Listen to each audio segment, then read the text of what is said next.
So, yan, gumagawa ako ng ng Pearl of the Orient. Tinimplahan na to ni Bata. So, yan, may itlog sa gitna, may pugo. Na-requestan. Oo, na-requestan tayo ng ating anak at apo.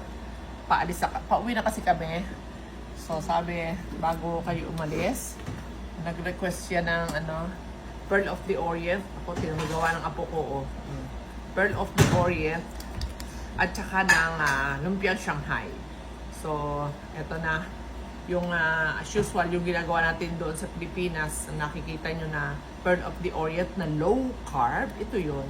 Ganito. Okay? So, ganyan. And then, yung Shanghai naman na ginagawa ni Bata. Will you offer me? What? Want me? You get your own. You get your own. Okay.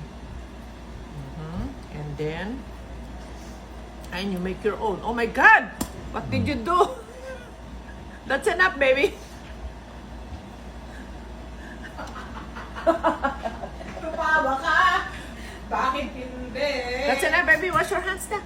No. We'll go out now and then we will pick up, we will pick, what's that? The fruit? The pear.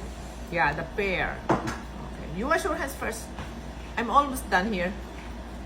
Yan. So, siyempre, i-steam. Ito na yung steamer nila. Okay. Sing happy birthday when you're washing. Ayan. Tapos, i-stock na lang daw nila to sa freezer nila. So, silang mag-anak lang naman para may stock sila. Namimiss niya yung ganito eh. Yung aming anakis. Ayan. So, meron na silang stock. Kahit pa paano, yung Shanghai, paborito rin nila. Pati yung aming manugang na Amerikano, paborito nila yung Shanghai natin.